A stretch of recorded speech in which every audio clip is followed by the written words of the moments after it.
সুপ্রিয় দর্শক, স্বাগত জানাচ্ছি আজকের সম্পাদকীয়তে। আমি আহমেদ সালেহীন। নির্বাচনী প্রচারণা এখন জাতীয় উৎসবে পরিণত হয়েছে। কাকে ভোট দিবেন চূড়ান্ত সিদ্ধান্তের সময় এখন। বিশ্লেষণ হচ্ছে দলগুলোর ইশতেহার। বিএনপির ইশতেহারে এসেছে ফ্যামিলি কার্ড, কৃষক কার্ড, 1 লাখ স্বাস্থ্যকর্মী নিয়োগ, শিক্ষাক্ষেত্রে মিড ডে মিল, বিনামূল্যে স্কুল ড্রেস, অর্থনৈতিক উন্নয়নের পরিকল্পনা। জামাত বলছে তারা ইনসাফ ভিত্তিক রাষ্ট্র গড়বে। 41 দফা প্রতিশ্রুতিও দিয়েছে তারা। ব্যাপক আলোচনা হচ্ছে নারী কর্মীদের কর্মঘণ্টা কমিয়ে আনার বিষয়টি। এনসিপি বলেছে 1 মাসের পিতৃত্বকালীন ছুটিসহ 36 দফার বিভিন্ন পরিকল্পনার কথা। প্রাসঙ্গিক বিষয় নিয়ে আজকের সম্পাদকীয় ভোট দেবেন কাকে।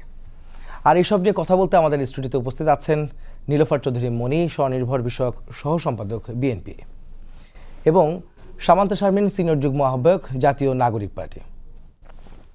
দর্শক, আপনারা ওই আলোচনায় অংশ নিতে পারেন। এই জন্য আপনাদের ফোন করতে হবে টেলিভিশনে দেখানো নম্বরে। এছাড়া ফেসবুকের মাধ্যমেও আপনাদের মন্তব্য পাঠাতে পারেন।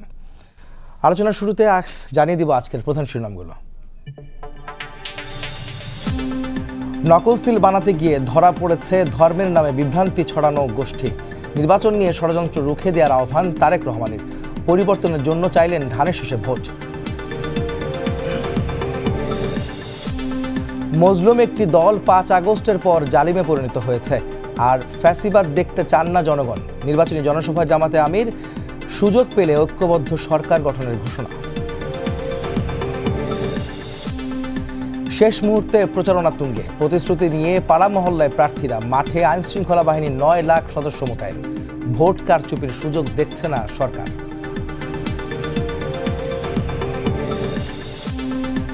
নীতি নির্ধারণীতে নারীর অংশগ্রহণ বাড়ানোর তাগিদ জাইমা। দলগুলোকে নিরাপত্তার দায়িত্ব নেওয়ার আহ্বান। নারী শিশুর স্বাস্থ্যে বিশেষ নজর দেওয়ার প্রতিশ্রুতি জুবাইদার। এবং ধর্মঘটে অচল চট্টগ্রাম বন্দর। সচল রাখতে হার্ড লাইনে যাওয়ার হুঁশিয়ারি উপদেষ্টার। অন্তর্বর্তী সরকারের সময়ে ডিপি ওয়ার্ল্ডের সঙ্গে হচ্ছে না চুক্তি, জানালো বিডা।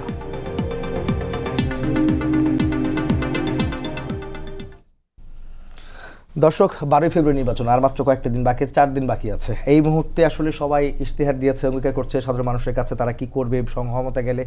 আর সেসব বিষয়গুলো নিয়ে আসলে অনেকের মধ্যে আলোচনা চলছে, কে কতটা প্রতিশ্রুতি বাস্তবায়ন করতে পারে এবং কে কি করবে। সেসব বিষয় নিয়ে প্রথমে প্রশ্ন করতে চাই আমাদের অতিথির কাছে। নীলোফার চৌধুরী মনি আপা, আপনি কেমন আছেন?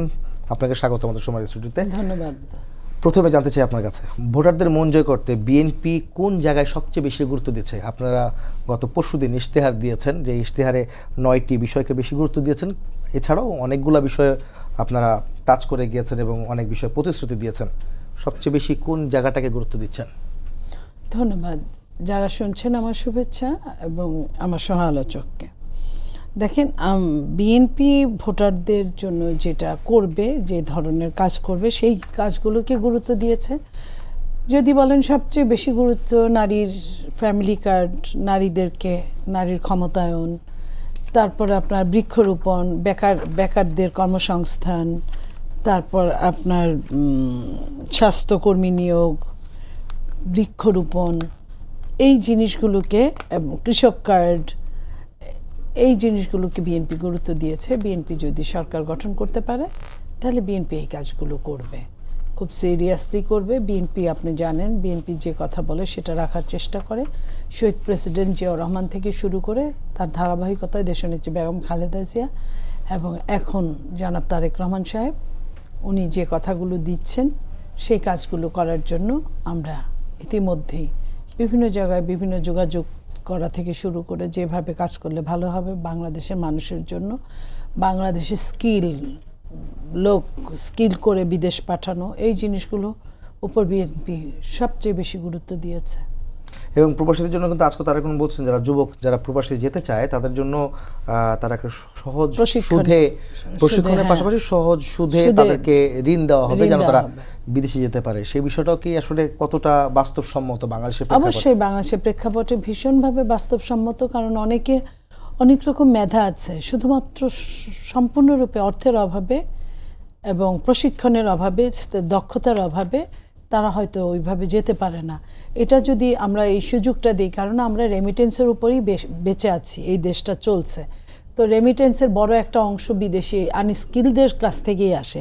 আমরা যদি স্কিল করে এবং তাদের যদি কিছুটা আর্থিক সহায়তা দিতে পারি, যারা আমাদের তাদের রেমিটেন্স দিয়ে বাঁচিয়ে রেখেছে, তাদের জন্য আমরা এই কাজগুলো করতে পারলে আমাদের জন্য ভালো হবে, এই দেশটার জন্য ভালো হবে, আগামী নাগরিকদের জন্য ভালো হবে এবং দেশটা সমৃদ্ধির দিকে আরেক ধাপে গিয়ে যাবে। মানে আপনাকে একটা প্রশ্ন করতে চাই এখানে, সেক্ষেত্রে হচ্ছে যে আপনারা বলছেন যে ফ্যামিলি কার্ড দিবেন নারীদের, কৃষক কার্ড দিবেন, আপনার প্রবাসী যারা প্রবাসী যেতে চায় তাদেরকে সহজ সুদে ঋণ দেওয়ার কথা বলছেন, তারেক রহমান বলছেন। একই সঙ্গে আরও বেশ কিছু বিষয় আসছে যেখানে প্রবাসীদের কার্ডও দেওয়ার কথা বলা হচ্ছে।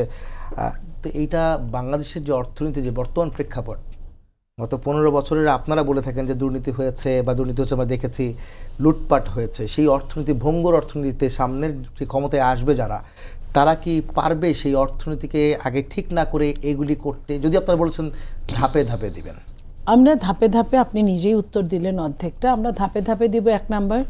2 নাম্বার, বাংলাদেশে যত দুর্নীতি হয়, যত দুর্নীতি হচ্ছে, যত দুর্নীতির মধ্যে আছে, দুর্নীতিটা যদি একটুখানি কমিয়ে দেওয়া যায় তাহলে কিন্তু ওই টাকা দিয়েই কিন্তু অনেক দূর এগোনো যায়। আপনি দেখেন যে পর্দাটার দাম 500 টাকা, 1000 টাকা, সেই পর্দার দাম 37,000 থেকে 1 লক্ষ টাকা, বা একটা মেশিনের একটা সূচের দাম যেখানে 10 পয়সা, সেটা যখন আপনার 1000 টাকা নেওয়া হয়, এক পিস পাউরুটি যখন 5 টাকা, সেখানে যখন 1000 টাকা নেওয়া হয়, কিংবা একটা বটির দাম যখন 5-7 হাজার টাকা নেওয়া হয়, আমি সেই জায়গাটা, সেই দুর্নীতির কথা বলছি। ওগুলো যদি ঠেকানো যায় তাহলে ওই টাকা দিয়ে আপনার মহিলাদের জন্য ফ্যামিলি কার্ডটা কিন্তু বছরে 5,000 কোটি যদি শুরু করে, প্রথমে 50 লক্ষ দিয়ে 5,000 কোটিতেই হয়ে যায়।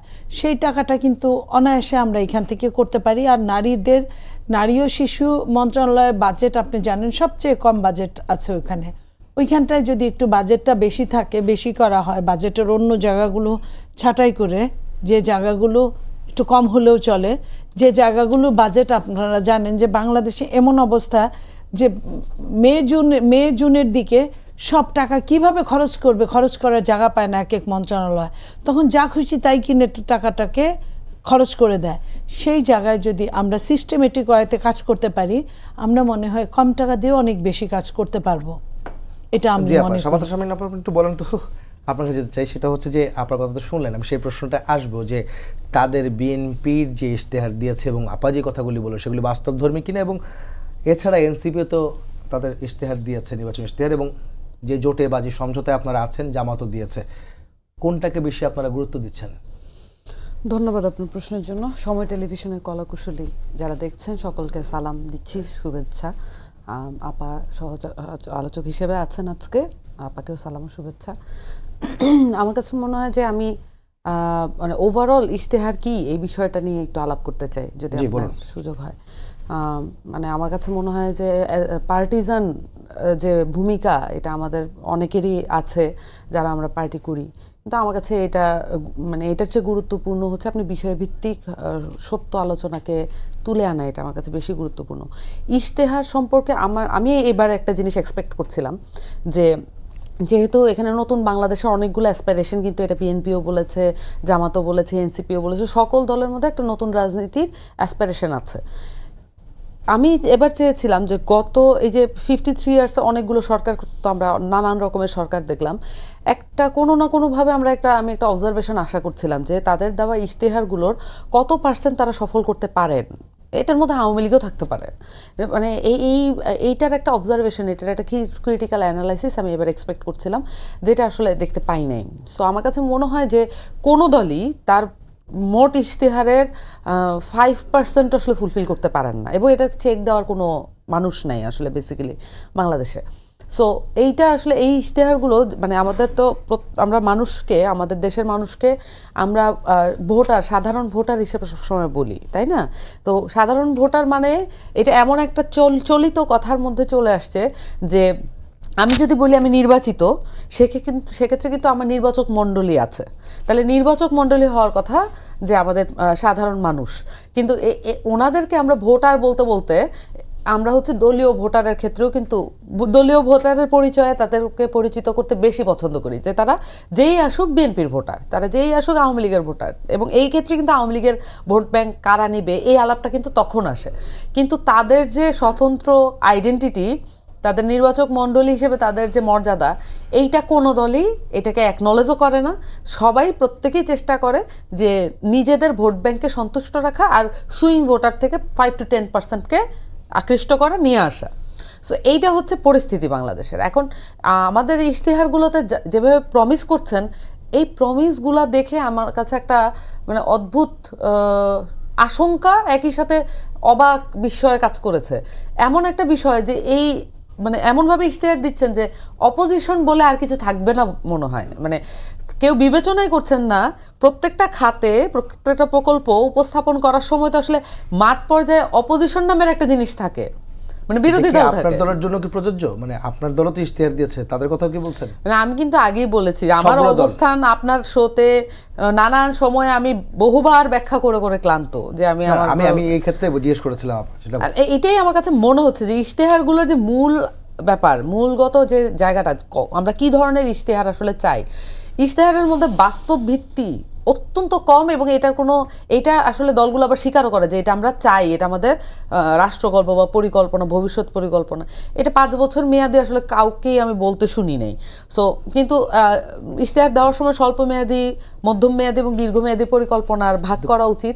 কিন্তু আমার কাছে যেটা মনে হয় যে ইশতেহার দেখে তো আসলে বাংলাদেশের মানুষ ভোট দেয় না। আমরা আসলে আমাদের দলগুলো এইটা যাতে কালচারটা পরিবর্তন করা যায়, এটার জন্য আসলে কি অফার করছে, আমি কোনো অফারিং দেখি নাই। মানে কম বলে তো আবার ভোট দিবে না বাবা।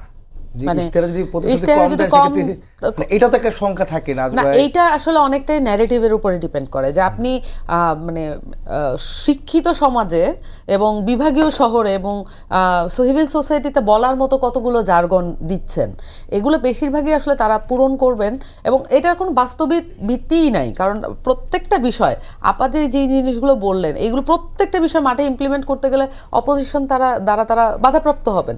তখন সেটাকে ডিল করার প্রসেস, পলিটিক্যাল প্রসেস কি, এইটা নিয়ে আমি কোনো বক্তব্য দেখছি না, বা এটা নিয়ে কোনো পরিকল্পনা দেখছি না। অ্যাজ ইফ যে তারা যাবেন, প্রত্যেকেই মানে এমনভাবে বক্তব্য দিচ্ছেন যে যাবেন, সরকারের ফুলের বাগান সাজানো থাকবে এবং প্রত্যেকেই তাদের সমস্ত পরিকল্পনা এবং ইশতেহার পালন করবেন।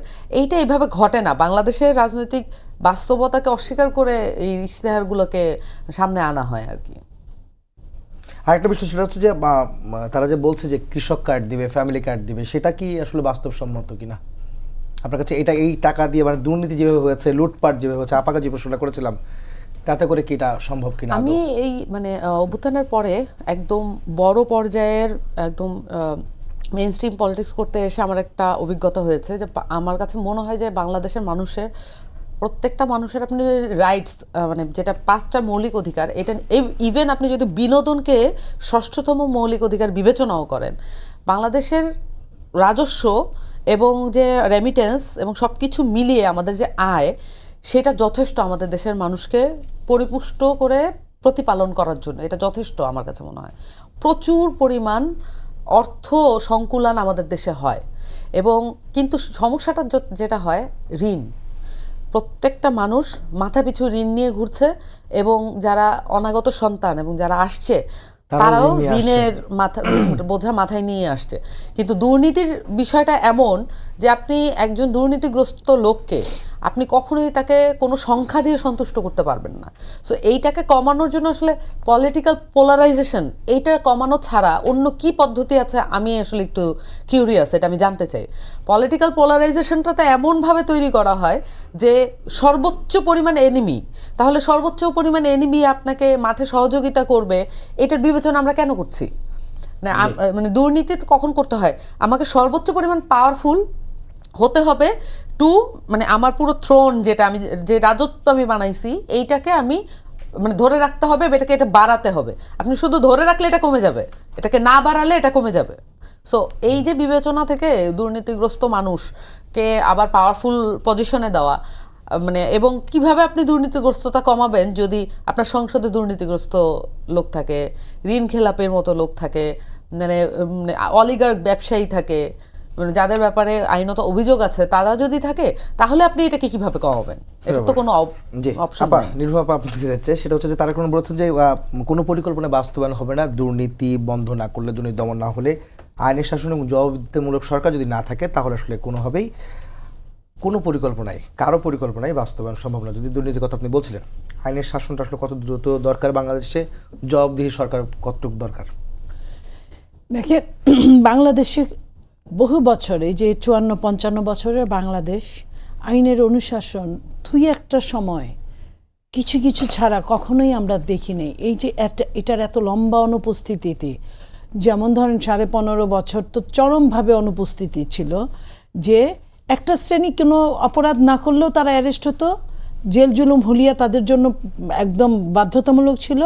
আরেকটা শ্রেণী চরম অপরাধ করার পরেও, আপনার মনে পড়ে যে নারায়ণগঞ্জে একটা ছেলেকে মিটিং করার জন্য মিটিংয়ের মধ্যে মেরে ফেলা হলো নয়ন নামে, এবং রাত 2টার সময় তার ভাইকে মুসলেকা দিয়ে লাশটা নিতে হলো। পরের দিন দেখে যে 5,000 আসামি, সব যে ছেলেটা মারা গেছে তার পক্ষের লোকের, বিএনপির নেতাকর্মীর নামে আসামি দেওয়া হলো, অজ্ঞাত 5,000। এরকম হাজার হাজার মামলা, হাজার হাজার, লাখো লাখো, 1.5 লাখ 2.5 লাখ মামলা বিএনপির নামে ছিল।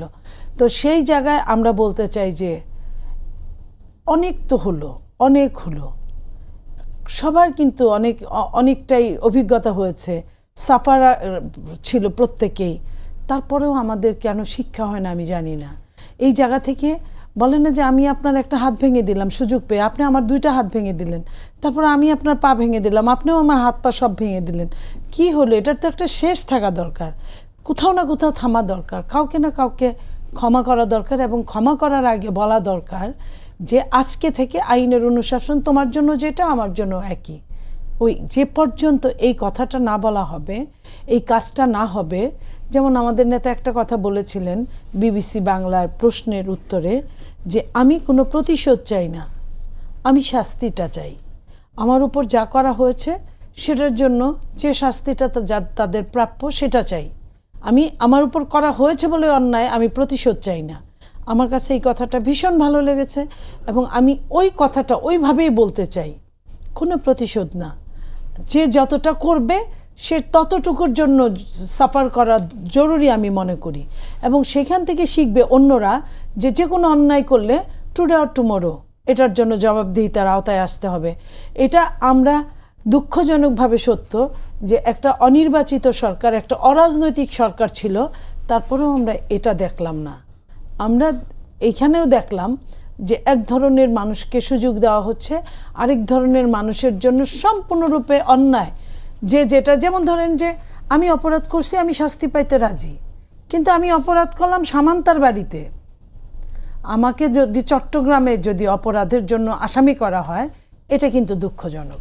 আমি তো ওইটার জন্য রেডি না, আমি কিন্তু তার ওইখানের জন্য রেডি।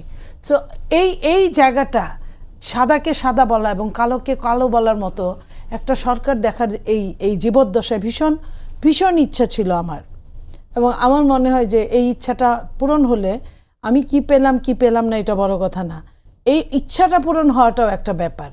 বাংলাদেশের প্রেক্ষাপটে হবে কি না এটা অতীত মানে ভবিষ্যতই বলে দেবে, আমি এইটা মনে করি। পাশাপাশি এইটাকেও মনে করি যে যতটুকুই হয়েছে এই জীবনে, যে আপনার অপরাধের শাস্তি বা ক্ষমা করা বা আপনার উন্নয়ন করা, হেনরি কিসিঞ্জারের তলাবিহীন ছুরি থেকে আপনার খাদ্যে স্বয়ংসম্পূর্ণ হওয়া, দুবেলা দুমুঠো ভাত খাক, স্বয়ংসম্পূর্ণর পরে কিছুটা হলেও রপ্তানি করা, এটা শহীদ প্রেসিডেন্ট জিয়াউর রহমানের সময় হয়েছে, এবং সেই ধারাবাহিকতায় খালেদা জিয়া এবং জনাব তারেক রহমানকে দেখার এখনো সুযোগ পান নাই মানুষ, আগামীতে যেন সুযোগ পান, এই সুযোগটা আমরা চাইছি। জি, সৎ সরকার, মানুষের সরকার, জনগণের সরকার আসুক, যেই আসুক। আপা আপনার কাছে যেতে চাই সেটা হচ্ছে যে নারী বিদ্বেষী ও অবমাননাকর বক্তব্যের কারণে জামাতের আমিরের প্রার্থিতা বাতিল নিয়ে 11টি সংগঠন আজকে ইসিতে স্মারকলিপি দিয়েছে। আপনি বিষয়টাকে কীভাবে দেখবেন? আপনাদের সমঝোতার শরিক, জোটের শরিক আপনাদের জামাত ইসলামের আমিরের বিরুদ্ধে এই অভিযোগ এসছে, এবং নারী বিষয় আসলে তার যে মানে কি বলবো, এটা বিতর্ক তার পিছু ছাড়ছে না, আপনি কি বলেন? আচ্ছা, এখন ব্যাপারটা হচ্ছে যে যে বিষয়টা নিয়ে আলোচনা হচ্ছে সেটা আপনি জানেন নিশ্চয়ই, জামাতুল আমির যে কথাটা বলেছিলেন।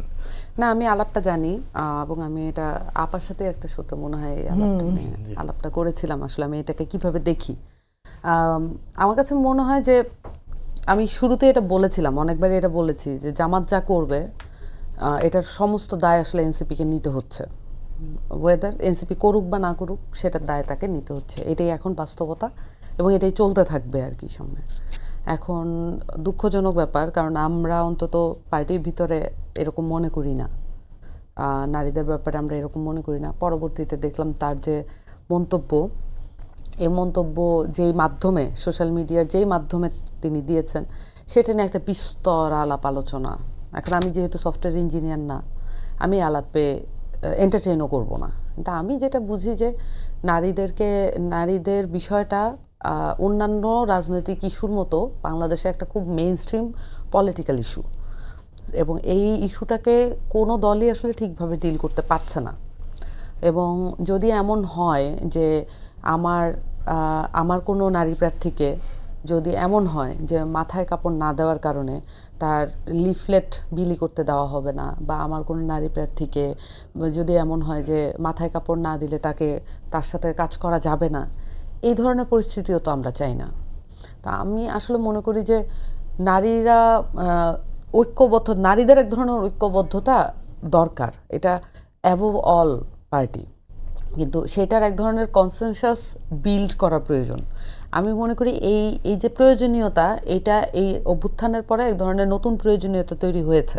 এটা এখন আমরা হয়তো ধীরে ধীরে উপলব্ধি করছি, এবং অ্যাক্রস পার্টি আমাদের এই সেম ফিলিংসটা আছে। যেমন ধরেন, আমরা যেই পার্টি করি না কেন, কোনো ফোরামে গেলে কিন্তু আমাদের সবার কথা মানে সিমিলার হয়ে যায়, নারীদের মধ্যে অ্যাটলিস্ট। সো এইটা আমার কাছে মনে হয় যে মানে নারীদের, আমি যেটা দেখি না, নারীদের যে স্বাস্থ্য সুরক্ষা এবং তাদের যে শিক্ষা, এবং এইটা নিয়ে পলিসির জায়গা থেকে যে মানে যেই ধরনের আউটরেজাস বলা যায় স্বপ্ন দেখানো হয়, সেইটা দেখার মতো পলিটিক্যাল ভিত্তি আমাদের আছে কিনা, সেইটা আমার সবসময় কোশ্চেন। আমার কথা আরেকটু এক্সপ্লেইন করি, যে আপনি যখন একটা পলিসি নিবেন, সেই পলিসিটাকে তো এক্সিকিউট করার শক্ত পরিকল্পনা থাকতে হয়, যে এইটা হচ্ছে আমার বটম লাইন, এইটা আমি কখনোই কম্প্রোমাইজ করব না। সেই আনকম্প্রোমাইজড যে ইস্যুগুলা, সেটার মধ্যে কি নারী ইস্যু পড়ে কিনা, বা নারীদের সুরক্ষা, স্বাস্থ্য, শিক্ষা, এই বিষয়গুলো কি পড়ে কিনা। এবং আপনার তো মনে আছে যে মানে জামাতের নেতারা, এই যে এমনও হয়েছে যে এই যে নারীদেরকে কটূক্তি করে, ঢাকা বিশ্ববিদ্যালয়ের নারীকে কটূক্তি করে জেলে নিয়ে যাওয়া হয়েছে, তাকে ছাড়িয়ে নিয়ে আসা হয়েছে, ফুলের মালা দিয়ে বরণ করা হয়েছে। তাকে চট্টগ্রামের একজন প্রভাবশালী নেতা, উনি পাশে বসিয়ে গল্প করছেন। এই সিচুয়েশনগুলো দেখে আমার কাছে মনে হয় যে মোটা দাগে লিডারশিপ লেভেলে তারা কন্ট্রোল করতে পারলেও তৃণমূলে আসলে এটা কন্ট্রোল করতে পারবেন না। এবং একটা জিনিস যেটা হয় যে জামাতের কমিটি এবং তাদের যে প্রতিষ্ঠিত এবং যেগুলা পাবলিশড কমিটির বাইরেও তার অনেক বড় একটা বলয় থাকে, মানে যে বলয়টা দিয়ে ওনারা আসলে কনসেন্ট মেক করেন, নানান ধরনের কাজকর্ম করেন। সো এই জিনিসটা আসলে বন্ধ হবে না, এই জিনিসটা তো চলতে থাকবে। এবং এখন গিয়ে আসলে তারা ধর্ম এবং নারীকে এক ধরনের ব্যাখ্যা দিচ্ছেন।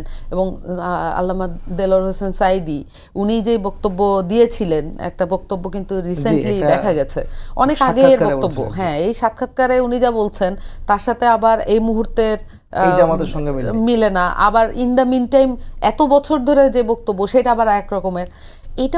এটাই হচ্ছে পলিটিক্যাল ইসলামের ক্রাইসিস। আপনি যখন ইসলামকে ভোটের জন্য কি এগুলি করা নাকি, মানে জাস্ট ভোট পাওয়ার জন্য কিংবা ক্ষমতায় যাওয়ার জন্য যে যার মতো করে ধর্মকে বা নারীকে সামনে আনছে কিনা, মানে এটাই তো ব্যাপার। এখন এটা কোশ্চেন করার জন্য তো আসলে ওই যে তাদের যে ম্যানিফেস্টো ইত্যাদি এইসবকে দেখতে হবে। তো ম্যানিফেস্টোর মধ্যে তো পুরোপুরি আল্লাহর আইনকে ওনারা যেভাবে বুঝেন ওইটাই আল্লাহর আইন। ওনারা একটা সরল রৈখিক বোঝাপড়ার পদ্ধতি তৈরি করেছেন। পুরো অ্যাক্রস কান্ট্রি তাদের সকল মানুষ ওইভাবেই ইসলামকে বুঝেন, এবং তারা ইসলামের যে ইখতিলাফ এবং বোঝাপড়া আন্ডারস্ট্যান্ডিংয়ের যে জায়গা ওটাকে পুরোপুরি প্রায় খারিজি করে দিয়েছেন। এবং কিন্তু ভোটের সময় আসলে নানান ধরনের মন্তব্য দেখা যায়। এখন পলিটিক্যাল ইসলাম যেটা হচ্ছে মওদুদিবাদের যে সমস্যা, এখন এই বিষয়টা তো আসলে মানুষের জীবনে যেভাবে ইসলাম কাজ করে এবং মানুষ আসলে যে উপলব্ধিটা আসলে করতে চায় সেইটাকে বাধাগ্রস্ত করছে পলিটিক্যাল ইসলামটা। এখন ওনারা এটাকে ক্লিয়ারও করেন না। এবং আমি তো আগেও বলেছি যে নারী ইস্যু এবং ৭১ ইস্যু, এই দুইটা ইস্যু নিয়ে আপনি জামাতের কাছ থেকে যদি ক্লিয়ার বক্তব্য চান এবং আপনি মনে করেন যে আপনি যেটা পেয়েছেন সেটা ক্লিয়ার, এটা ইম্পসিবল। এটা মানে কিছুদিন অপেক্ষা করে দেখতে হবে। এখন পর্যন্ত পাওয়া যায়নি। আপা আপনার কাছে আসছে, আপনার কাছে তারপরে পরে আসবো। সেটা হচ্ছে তারেক রহমান কিছুক্ষণ আগেও বেশ কয়েকটা সভাতেও কিন্তু বলেছেন যে নারী সহ শহরের নিরাপদে মানুষজন চলাফেরা করতে যেন পারেন, নারীদের নিরাপত্তার ক্ষেত্রে এবং স্বাস্থ্যগত বিষয়েও কিন্তু বেশ কিছু প্রতিশ্রুতি তিনি দিয়েছেন তার ইশতেহারে। তিনি কিন্তু ডে কেয়ার সেন্টার খোলা কর্মসংস্থান করার জায়গাতে, এবং তিনি কিন্তু বলেছিলেন যে এটা যে কর্মঘণ্টা কম নয় বরঞ্চ কর্মসংস্থান বাড়ানো হবে এবং ডে কেয়ার সেন্টার খোলা কর্মসংস্থান যেখানে হবে। এটার সঙ্গে আবার আপনাদের বিপরীত দল সেটা হচ্ছে জামাতের ইসলামের আমিরের নারীর যে বিতর্কিত যে বিষয়গুলি সেগুলো তার পিছু ছাড়ছে না। যেমন আপা যে ব্যাখ্যাটা দিচ্ছিলেন, আপনি কি মনে করেন সব মিলিয়ে? দেখেন, বিতর্কিত বিষয় পিছু ছাড়ছে না, এটা তো তাদের দায়। কারণ উনি যদি নিজে থেকে না বলতেন, উনি তো সামনে ইলেকশন, আল জাজিরা এই ব্যাপারে তো বলতে পারতেন যে এটা আমরা আমাদের দলের সাথে আলোচনা করে পরে জানাবো, এটা আমরা দলের গণতন্ত্রের উপর ছেড়ে দিয়েছি বা ইত্যাদি বলতেই পারতেন। উনি তা না বলে তো নিজে থেকে উত্তর দিয়েছেন, এবং উনি যে উত্তরটা ওইখানে দিয়েছেন সে একই উত্তর কিন্তু আপনার ওই যে হ্যাক হওয়ার নাম বলে যে বলছেন, এটা আসলে হ্যাক হলে এত তাড়াতাড়ি ফিরে পাওয়া যায় না। কিন্তু আলোচনার যে সাক্ষাৎকার যেটা ছিল ওরকমই কথা, শুধু গালিটা ছাড়া, একই জিনিস। তো সেইখানে তারা নিজেরাই চাইছে এই বিতর্কগুলো, না চাইলে তো বিতর্ক আসার কথা না। তারা মুখ দিয়ে না বললে, অথবা তাদের একজন প্রার্থী যখন ঢাকা বিশ্ববিদ্যালয়ের নারী এবং পুরুষদেরকে নিয়ে যে কথাটা বলল, সেই কথার উত্তরের আপনি দেখেন যে তাকে শাস্তি দেওয়া হলো, তাকে শোকজ করা হলো বা বহিষ্কার করা হলো, পরবর্তীতে সেম কথাগুলোই তো আসলো। নারী নেতৃত্বে পারবে না বা নারী সর্বোচ্চ নেতৃত্বের জন্য যোগ্য মনে করে না তারা। ধর্মে এরকম কোনো নিষেধাজ্ঞা নাই, তারা এটাই বলছে সবখানে। আবার 5 ঘন্টার জন্য তারা বলে এখন আবার ওইটাকে বিভিন্নভাবে ইনিয়ে বিনিয়ে বলার চেষ্টা করছে। এটা আমরা মাতৃত্বকালীনের সময় বলছি, মাতৃত্বকালীন তো এমনিতেই আমরা 6 মাস পাই। কোন নারী কিন্তু এই ব্যাপারে, হ্যাঁ আমি বলি, কোন নারী কিন্তু এই ব্যাপারে কোনো অবজেকশন করে নাই, কোন নারী চায় নাই যে এটা আমার ডিমান্ড, এটা আমাকে দিতে হবে। নারী এখন অবলা না, নারী এখন পড়ালেখা করে, পুরুষের পাশাপাশি নিজের মেধাকে অ্যাপ্লাই করে চাকরি করে, বিশ্ববিদ্যালয়ে চান্স পায়, সবকিছু করে। যেটা তারেক রহমান সাহেব ভোটের মাঠে প্রভাব পড়বে না, যে কথাটা তারেক রহমান সাহেব আপনার ইশতেহারে বলেছে, ভোটের মাঠে অবশ্যই শিক্ষিত নারীদের ব্যাপারে প্রভাব পড়ার কথা, যে নারীর কানে যাবে তার কাছে প্রভাব পড়বে। নারীদের ইস্যুতে এই কথাগুলো যখন হচ্ছে তখন প্রভাব পড়বে কিনা এটা আসলে বলা যাচ্ছে না, এইবার আর বলা যাচ্ছে না। আমি লাস্টে একটা কথা বলি, আমার মনে হয় না বিএনপির কোনোদিনও জাইমা রহমান এবং জোবাইদা রহমান ছাড়া কোনো নারী আর কোনোদিন বিএনপির হাল ধরবে, এরকম কোনো সিচুয়েশন ক্রিয়েট হবে গণতান্ত্রিকভাবে, এটা কোনোদিনও বিএনপিতেও ঘটবে না। So situation is the same for every party. Okay আপু, ধন্যবাদ। আপনার দুজনকে ধন্যবাদ জানাচ্ছি, সবাইকে ধন্যবাদ জানিয়ে শেষ করছি আজকের সম্পাদকীয়। আগামীকাল আবার দেখা হবে একই সময়। শুভরাত্রি।